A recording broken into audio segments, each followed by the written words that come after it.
vamos nessa. Boa tarde, pessoal. Estamos entrando aqui, um pouquinho atrasado.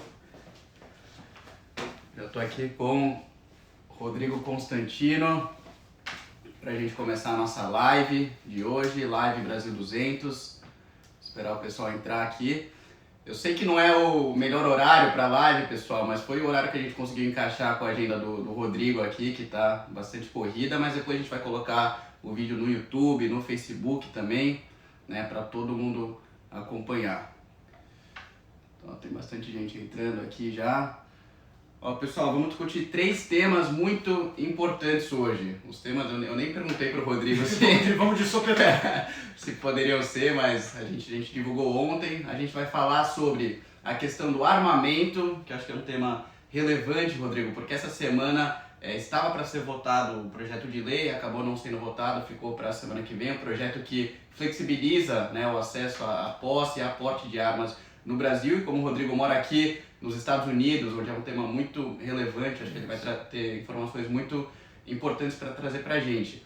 Vamos falar também sobre a briga entre Globo e Bolsonaro, né, que foi o grande assunto dos últimos 2 dias aí no Brasil. E vamos falar sobre... me deu branco agora. Você quer falar sobre o conservadorismo? Sobre o cenário da direita no Brasil. Isso. Exatamente. O que está acontecendo na direita? A gente está vendo muita briga entre diferentes setores da direita. Então a gente vai conversar um pouco sobre qual o cenário atual da direita no Brasil e qual vai ser o futuro dessa direita. Né? Então, Rodrigo, primeiro, obrigado, né, por me receber aqui. Nada, é um prazer, uma honra participar aí com vocês do live. Ele até cozinhou, viu? Cozinhou, fez um almoço magnífico aqui. Então, para começar aqui o nosso primeiro tema sobre armamento, né? A gente tem um projeto de lei agora para ser votado no Brasil. É sempre um tema muito polêmico, que não deveria ser, na verdade, porque já passamos por um plebiscito. E semana que vem esse projeto de lei deve ser votado na Câmara dos Deputados. Então, eu queria primeiro perguntar qual a sua visão geral, né, sobre esse assunto. Né? A esquerda esperneia muito, né? Tem muita histeria sobre esse assunto, então eu queria que você trouxesse uma visão geral e depois comentasse com a sua experiência aqui nos Estados Unidos. Perfeito. Você vai ver que ali em cima tem um bonezinho já da NRA, né? Quer dizer, e ali tem uma canequinha também pró-arma, né? Eu acho o seguinte, eu vivo num país onde tem mais arma do que cidadão, Gabriel. São mais de 300 milhões de armas. Essa semana, o nosso presidente interino em exercício, o vice-presidente Hamilton Mourão, comemorou que o Brasil chegou a 1 milhão de armas oficialmente registradas. E ele mesmo reconheceu, ainda é muito pouco. E é mesmo. O Brasil tem mais de 200 milhões de habitantes. Ou seja, quem está registrando armas, quem está comprando armas e se dando o trabalho de ir lá registrar, é o cidadão de bem. É óbvio que a gente pode discutir aí as regras. Quer dizer, eu acho que tem que ter algum tipo de background check, aqui leva 4, 5 dias para checar tudo e poder te entregar a arma. Tem que ter algum antecedente criminal ou não, verificar tudo isso, questão psicológica. Tudo bem, né? Você provar propriedade, você provar endereço fixo, tudo isso é importante para não deixar qualquer um chegar e entrar numa loja e sair com uma arma mais fácil do que comprar um cigarro. Mas o conceito em si é de que, primeiro, são 2 coisas para ser separadas. A primeira é, os pais fundadores da América entendiam que isso era um direito do cidadão, não apenas e nem mesmo fundamentalmente para se proteger de bandidos, de terceiros, de ameaças de outros cidadãos que resolvessem partir para a lei, mas também e principalmente contra o Estado, ou seja, contra o risco de uma tirania estatal, como vemos na Venezuela hoje. Então os Founding Fathers entendiam que era um caminho importante, até mesmo para criar milícias privadas na época, para que o Estado tivesse receio de avançar sobre as liberdades individuais. Aqui você tem tanta arma, tanto fuzil, no Texas, por exemplo, que o Texas nunca vai virar uma Venezuela. Nenhum governo teria coragem de partir por um caminho desse.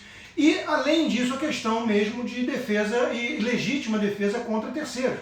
Quer dizer, é legítimo você imaginar que a sua vida e a sua propriedade são os bens mais caros que precisam ser protegidos e o Estado existe com essa função precípua. Quando ele não for capaz de atender essa demanda, é óbvio que você tem que ter o direito de poder atendê-la por conta própria. É mais ou menos análogo ao seguinte, a gente paga a força de bombeiro. Isso não quer dizer que você não vai ter um extintor de incêndio para se pegar fogo na tua casa. Então é legítimo que tenha uma força estabelecida com o monopólio da coerção, da lei e tudo na mão do Estado. Isso aí um liberal entende, um conservador entende, o libertário reclama. Tudo bem, é um debate bom. Mas isso não quer dizer que o Estado vai estar lá presente na hora que invadirem sua casa. Então, nesse momento, você precisa ter o direito, sim, de, se quiser, e não é nenhuma obrigação, você não precisa ter a arma, e se você tiver a arma, você não precisa usá-la.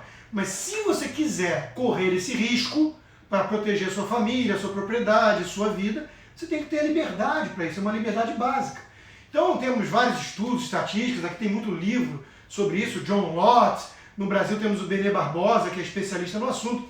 Então, tem várias estatísticas mostrando que isso é um caminho que tende a reduzir a criminalidade, porque o bandido fica mais ousado quando ele sabe que do outro lado tem uma vítima indefesa, tem um povo de cordeiros, né?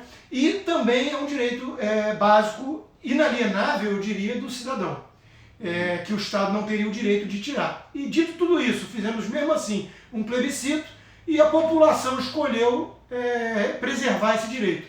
E o Estado ignorou. Então temos que reverter isso.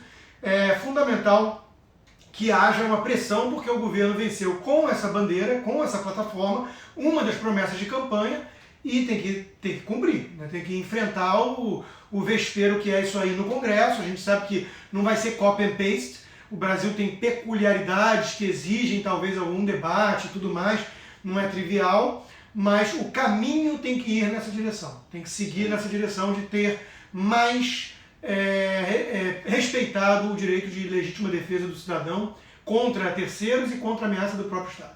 Perfeito. Eu costumo dizer, Rodrigo, que o mundo ideal, né, o mundo cor-de-rosa, seria um mundo onde não houvesse nenhuma arma. E aí todo mundo poderia, né, conviver em paz. Mas a realidade é que existem armas, os bandidos estão armados e vão se armar de qualquer forma. Então você privar o cidadão de bem, o trabalhador, o pagador de impostos, de ter uma arma para se defender, realmente é um absurdo, né? Exato. Isso é um direito de cada indivíduo. E só para finalizar esse assunto, aqui nos Estados Unidos, como é que está essa discussão? Porque toda vez que tem, né, um atentado terrorista, um massacre.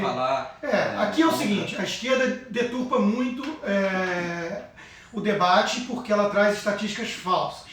Por exemplo, chama-se de mass shooting, né, de tiroteio em massa, qualquer coisa que tenha mais de 4 mortes. Então eles computam nas estatísticas de mass shooting, para falar que os Estados Unidos é um caos dominado por malucos que saem atirando o tempo todo, guerras de gangue, onde tem lá em Chicago, na Califórnia, em cidadezinhas onde tem mais problema de criminalidade, de tráfico e tudo, tem lá um tiroteio, a polícia chega, ou até mesmo entre gangues, e morrem 4 pessoas, e eles chamam isso de mass shooting. Então tem muita manipulação estatística.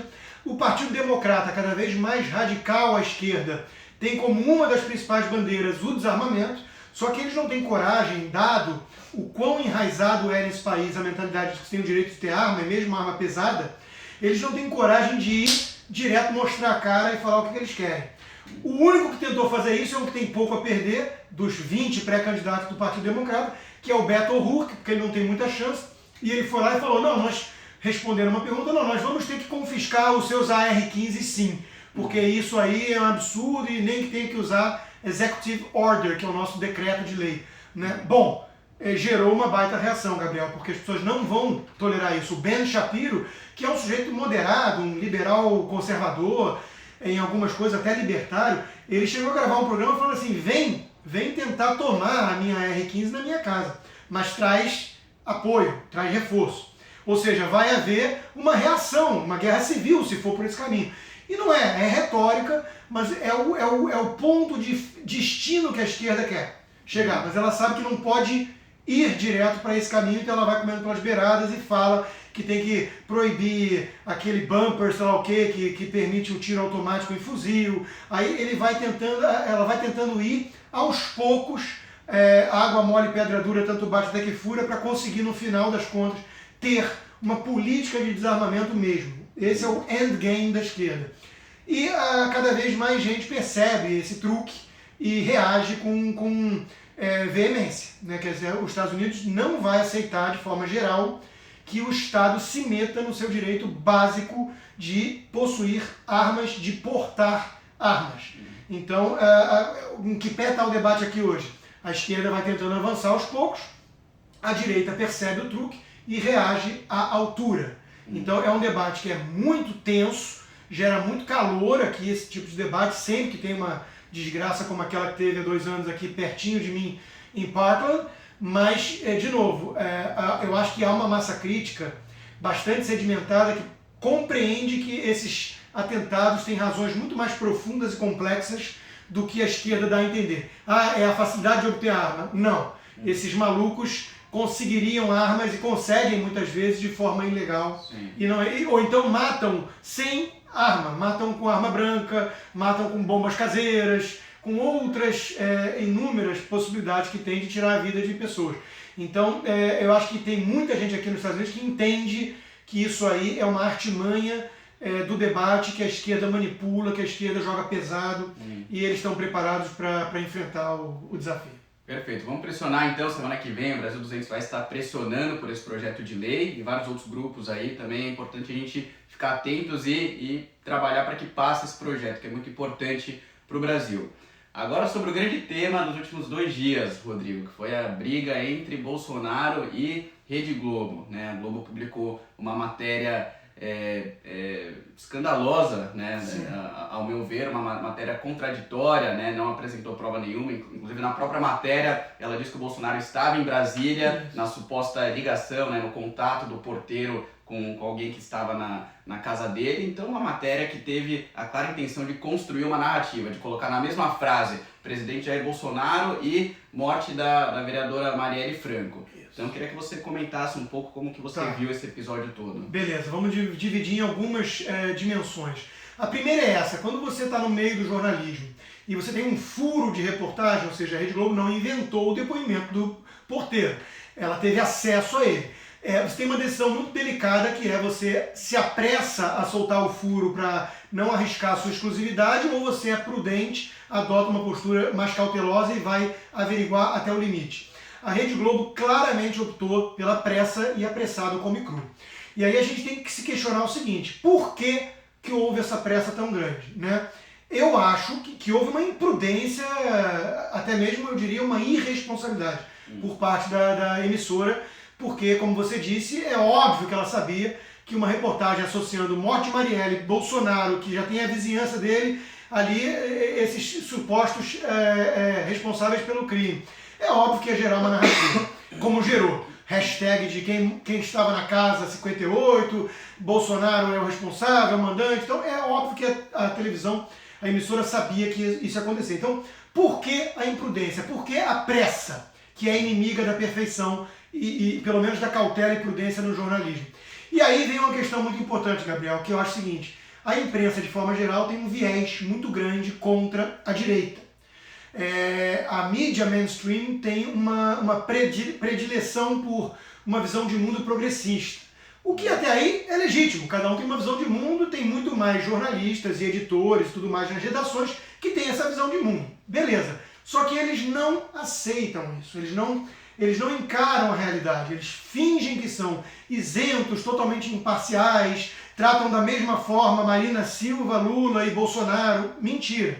Então é óbvio que um viés ideológico falou mais alto ali e a Rede Globo juntou a fome com a vontade de comer para pegar o Bolsonaro de alguma forma. Ela chamou de jornalismo sério, tudo, mas ali houve uma derrapada, no mínimo uma derrapada grave, que eu acho que tem muito a ver com isso, né? Não precisamos embarcar em teses conspiratórias de que a família Marinho quer, junto com o establishment, derrubar o impeachment. Pode ser, mas não precisa entrar nisso, não precisa. Tem um livro aqui de um ex-âncora da CBS, o Bernie Goldberg, que é um conservador americano, chamado Bias, ou seja, viés. E nesse livro de 20, 30 anos atrás, ele já fala isso. Fala: olha, os meus pares do meio jornalístico têm quase todos visão progressista de mundo, são os liberals aqui dos Estados Unidos, que é a esquerda no Brasil. Então, eles têm esse preconceito com a direita. Então, eu acho que isso falou muito alto nessa hora ali. Se fosse a Marina Silva, eles iam pensar 3 vezes. Né? E aí, jogou a bomba. A bomba, uma vez abriu a garrafa, o gênio está fora, não tem mais volta. Então, o estrago foi feito, só que aconteceu parecido com aquele desenho do meu tempo, que já passei de 40, o Papaléguas e o Coiote, que o Coiote estava sempre perseguindo o Papalégua e acendia lá a bomba, e a bomba explodia nele mesmo, no colo dele mesmo. Eu acho que aconteceu isso. Eu acho que pegou mal para a Rede Globo, assanhou a ala mais golpista ou radical dentro do bolsonarismo. Começaram a falar ali em não renovar a licença, em destruir a imprensa mesmo, que a imprensa é inimiga, tem que ser destruída, flertando ali com ideias um pouco mais golpistas, né? Mas, via de regra, eu acho que o presidente sai fortalecido dessa história. A mídia em geral e a Globo em particular saem enfraquecidas, com essa visão de que são partidárias demais, são torcedoras do contra, né? E nada disso é bom. Nada disso é bom para o país, para a democracia, para a imprensa, porque a imprensa tem um papel a exercer. Ela precisa dessa credibilidade para ser uma espécie de quarto poder, que perturba todo o governante. Nenhum governante pode gostar do papel da imprensa. Se ele gosta da imprensa, a imprensa está fazendo algo errado. Está sendo subserviente, está sendo assessoria de imprensa.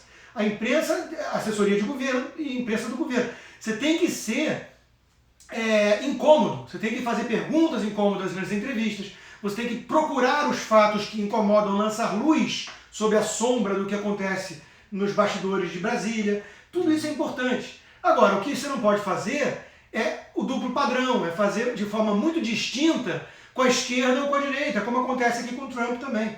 O público percebe o truque e ele fica com raiva dos veículos de comunicação, e aí hoje em dia tem rede social, tem live que vários movimentos fazem, que grupos organizados ou desorganizados fazem, e tudo isso vai oferecendo um contraponto e minando ainda mais a credibilidade da imprensa.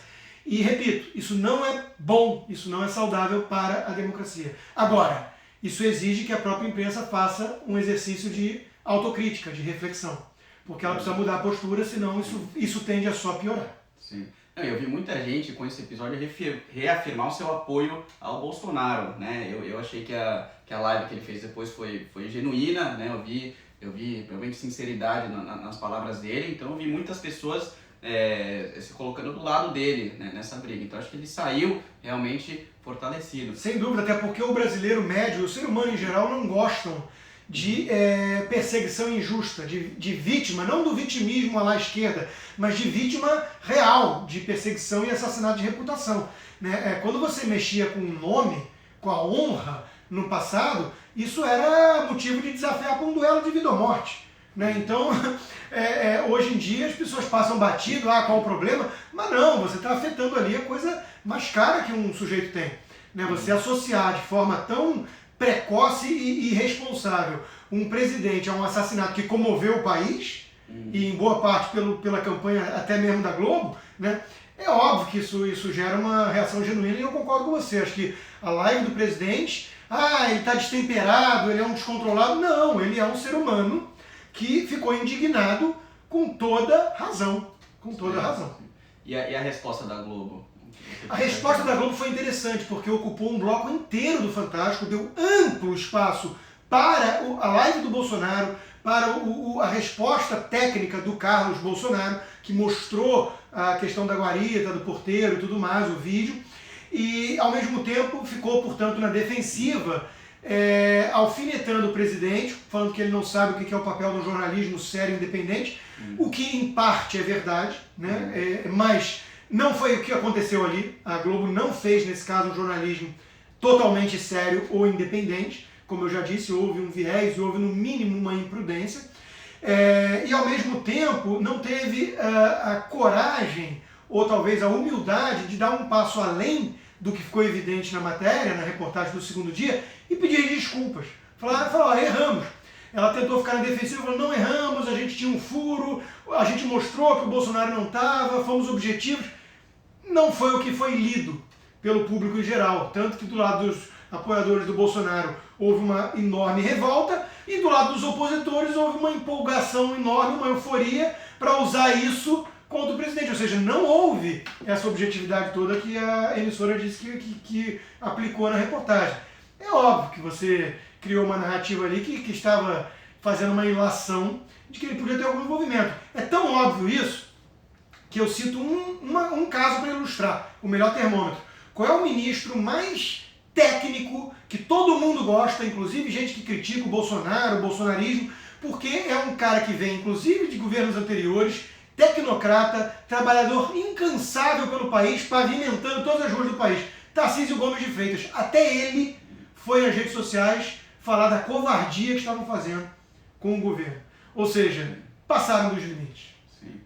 Agora, Rodrigo, eu quero falar sobre a direita no Brasil, né? Esse é um assunto muito importante, talvez o mais importante nesse momento, porque a gente está vendo o que está acontecendo em outros países da América Latina, Argentina agora com a volta da Kirchner, né? E o Poche, Alberto Fernandes, Peru, Equador, teve eleições na Bolívia agora também. Então é um assunto muito delicado, né? E acho que a gente pode traçar um paralelo interessante entre Brasil e Estados Unidos, né? No Brasil, como diz o nosso ministro Paulo Guedes, teve 30 anos de social-democracia, a gente não teve tempo de consolidar um pensamento de direita, um pensamento conservador no Brasil. Então, realmente, o que surgiu foi uma ala, né, que foi crescendo com o Olavo de Carvalho, e nesse sentido ele teve um papel importante na formação desse pensamento conservador no Brasil, mas a gente não teve uma grande disseminação, né, de outras alas à direita. Então, o olavismo, junto com Bolsonaro, ganhou as eleições, e agora a gente está vendo uma guerra entre a direita, né? A gente vê pessoas sendo chutadas do barco bolsonarista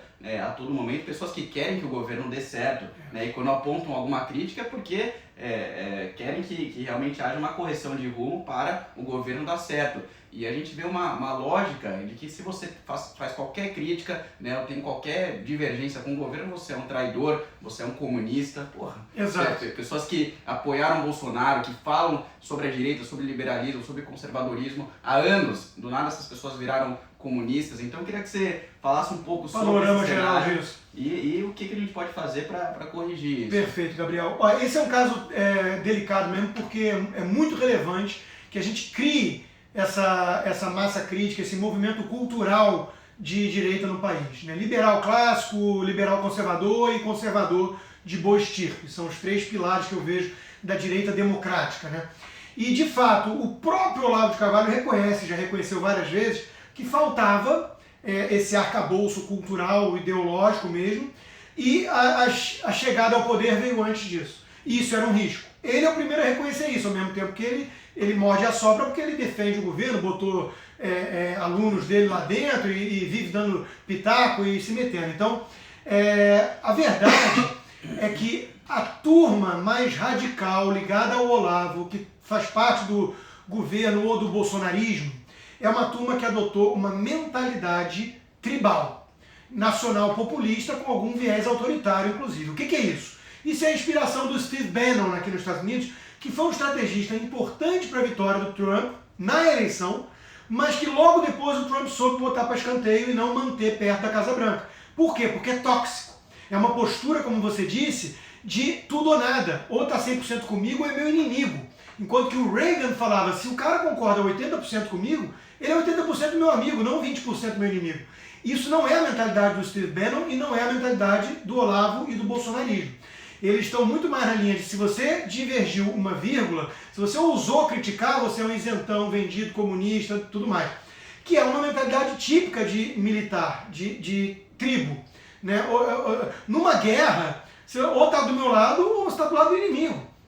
Então eles partem da premissa de que é uma guerra cultural, política e tudo. Eles partem de muitas premissas verdadeiras. De que o inimigo do lado de lá joga sujo e joga, de que a esquerda radical aparelhou tudo, tomou conta da cultura, o que fez. Então o diagnóstico não está tão errado, não é absurdo. Qual é o problema que eu tenho com eles? É a receita. A receita deles, muitas vezes, é lançar mão dos mesmos métodos dos inimigos, dos adversários. Só que aí tem um alerta que já fazia Nietzsche, né? Se você olhar demais para o abismo, ele pode te tragar. Ou seja, se você viver demais com esses monstros chafurdando na lama, o risco é você amanhã não conseguir mais distinguir quem é monstro e quem é você não lembrar mais pelo que você lutava. Ou seja, nós de direita, liberais clássicos, conservadores, temos uma agenda propositiva, nós queremos construir um país, uma nação com instituições sólidas, tudo isso. Nós não somos apenas reativos, nós não somos definidos por aquilo que a gente odeia. Esse movimento é muito mais definido pelo que odeia. Eles são anticomunistas. Mas não basta ser anticomunista para ser considerado conservador.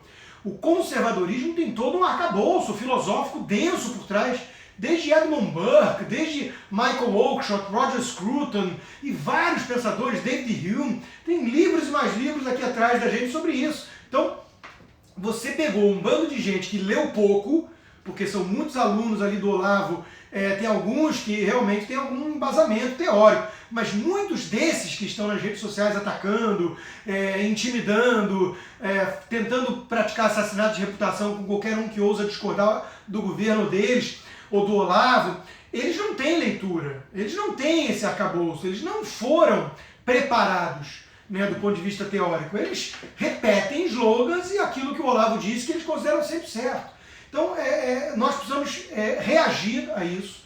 Nós estamos fazendo essa live no dia em que o Eduardo Bolsonaro deu uma entrevista para a Leda Nagel falando que tem que ir com AI-5 contra essa esquerda se eles tentarem repetir o que fizeram no Chile. Veja, se tentarem repetir o que fizeram no Chile, é bem capaz que queiram, porque essa turma joga pesado, eu repito, você tem leis para isso. Você tem um arcabouço institucional previsto dentro da Constituição para isso. Você não precisa partir para um AI-5, fechar Congresso e ir para uma ditadura. Então é temerária a declaração dele. É uma fala assustadora. Então você tem que reagir, porque nós queremos que a direita sobreviva a esse movimento nacional populista com viés autoritário, porque nós não podemos casar todo um esforço incipiente de movimento conservador no Brasil com o bolsonarismo ou o bolsolavismo. Não podemos fazer esse casamento e deixar eles falarem em nome da direita toda, monopolizar a direita. Porque eles são, para começo de conversa, governo. Governos têm falhas e às vezes dão errado. Segundo, eles têm essa postura muitas vezes radical, extremista.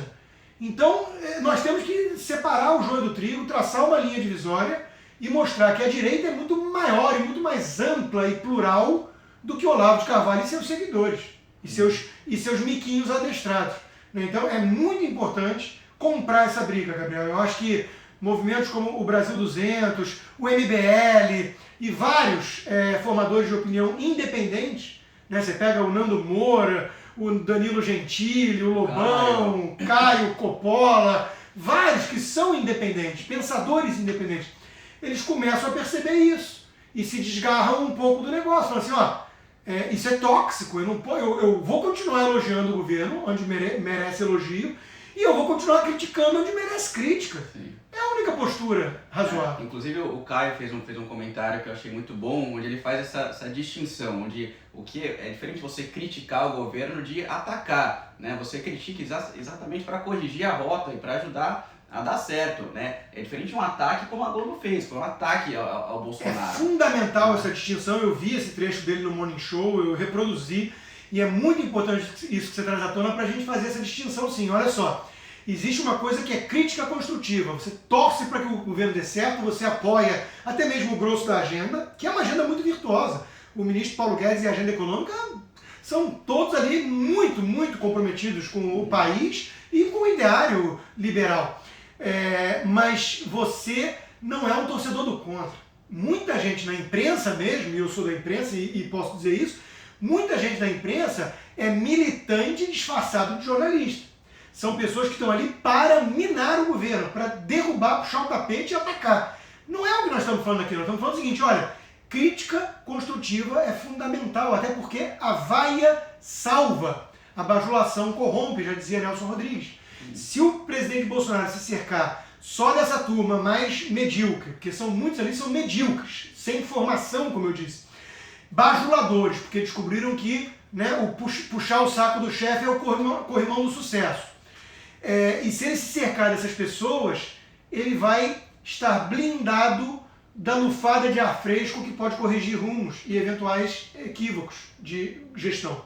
Então é fundamental que o presidente tenha essa clareza e essa coragem para se cercar de críticos. Isso Adam Smith já recomendava para os reinos lá no século XVIII. Você precisa ter gente próxima que tenha coragem, independência e capacidade para poder olhar na cara do governante e virar e falar, você está errado, você está fazendo besteira nisso. Se ele não tiver essas pessoas do lado dele, ele vai numa estrada escorregadia rumo à bolha dos puxa-sacos, dos bajuladores medíocres, porque são pessoas que não têm justamente estatura moral e condição técnica para discordar do presidente. Sim. Eu me preocupo muito, Rodrigo, com o futuro do governo, porque a gente tem 3 anos pela frente, né, não completou nenhum ano de governo ainda, e a gente viu isso sendo feito de forma sistemática desde o início do ano, né? Os que eram aliados, eram apoiadores do governo, foram sendo chutados e xingados nas redes sociais. Eu acredito que a gente precisa corrigir esse rumo rapidamente, né, para a gente colocar o país de volta nos trilhos. Então a gente tem que parar com essa mentalidade, como você disse, tribal, de atacar qualquer um que faça qualquer crítica. Acho que esse episódio da Globo foi importante para isso, para reafirmar e para as pessoas enxergarem qual é o verdadeiro adversário, né? As pessoas que atacam o governo. A gente viu o Foro de São Paulo, o Maduro deu uma declaração um dia depois do início dos ataques no Chile, né? O Maduro deu uma declaração que o Foro de São Paulo está em plena atividade, que todas as metas estão sendo cumpridas. Então no Brasil, se a gente ficar entre a direita, nos atacando o tempo todo, nos xingando, a gente pode ter problemas, pode ter um governo que tenha muita briga e pouca entrega, né? Então acho que é fundamental a gente parar com essa maluquice, e com né? picuinhas, porque muitas vezes são questões mais sérias, como essa declaração do Eduardo, que é grave, mas muitas vezes são picuinhas, são questões de vaidade, de ego, de detalhe, e precisa de um espírito conciliador. O nome que eu cito aqui como exemplo para isso é um nome também quase unânime, que muita gente reconhece o talento de articulação e tudo, que é o secretário Rogério Marinho, que estava no governo Temer, encabeçando ali a reforma trabalhista, que foi fundamental para machucar pesado a máfia sindical no Brasil, né, com a questão do imposto sindical, e que agora está lá na reforma previdenciária, na reforma trabalhista de novo, querendo acabar com a unicidade sindical. Então é um cara que tem um espírito agregador. É mais ou menos isso que a gente está precisando agora, porque veja, a campanha acabou, a eleição terminou e o Bolsonaro venceu, foi eleito, mas ele é governo agora. E quando você é governo, você tem que governar. Você não pode ficar só mitando em rede social. E para governar, você tem que atrair apoio com base em pautas comuns, denominadores comuns que sejam capazes de unir pessoas que pensam diferente em alguns casos, mas que concordem na essência. É fundamental isso. Porque senão a gente vai ficar que nem aquela cena que eu tenho algumas pessoas que falam assim, chega de dar esse exemplo, você já deu muito, mas eu vou dar de novo, que é a melhor que vem à cabeça. Aquela cena do Bastardos Inglórios, do Quentin Tarantino, onde eles estão num bar, um apontando a arma para o outro, quando o primeiro atira, acabou, todo mundo começa a atirar em todo mundo, morre todo mundo. Então tem alguma hora que você tem que virar e falar, opa, não posso puxar o gatilho. Eu preciso ter um pouco mais de frieza, aprender a engolir sapo. O Eduardo Bolsonaro, quando venceu naquela batalha interna do PSL de novo, assumiu a liderança do partido, ele deu uma entrevista para o Estadão exatamente nessa linha. Falando, eu sou político, eu tenho que engolir sapo, eu tenho que saber engolir sapo. Tem mesmo, tem que aprender, só que não adianta falar, tem que praticar. Então, está faltando para essa turma do governo e do bolsonarismo aprender que 20% de discordância não é 20% de inimigo, é 80% de amigo. Perfeito, Rodrigo. Já passamos aqui de meia hora de live, acho que foi bastante interessante. Obrigado novamente. E essa é a mensagem que a gente deixa aqui, né? A gente tem que unir as pautas convergentes, as pautas econômicas, todo mundo apoia, todo mundo da direita apoia. As pautas de costumes, inclusive, podemos falar de aborto, ideologia de gênero, são pautas conservadoras que essa grande massa que ajudou a eleger o Bolsonaro apoiam, né? Então os pilares que elegeram o Bolsonaro, todo mundo apoia, todo o espectro da direita apoia. Então a gente precisa realmente ver quais são esses pontos de convergência, como você disse, se for 80%, 70%, 60% que seja, vamos encontrar esses pontos de convergência e construir uma direita sólida, uma direita consolidada no Brasil, um pensamento liberal, um pensamento conservador, porque esse é o caminho que vai levar o Brasil à prosperidade, ao crescimento econômico e vai transformar nosso Brasil de fato num país de primeiro mundo, que eu não tenho dúvida que a gente tem potencial, né, de ser. Exato. Então, obrigado, Rodrigo. Eu que agradeço a vocês todos aí pela atenção e pelo excelente trabalho que o Movimento Brasil 200 tem feito. Eu tenho um presente aqui. Opa! Puxa!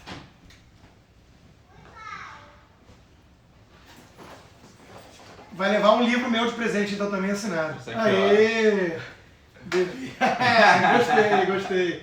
Show de bola. Fechou? Valeu, Gabriel. Obrigado, cara. Valeu, gente. Valeu. Maravilha. Gostei da camisa. Deixa eu te dar um livro também de presente.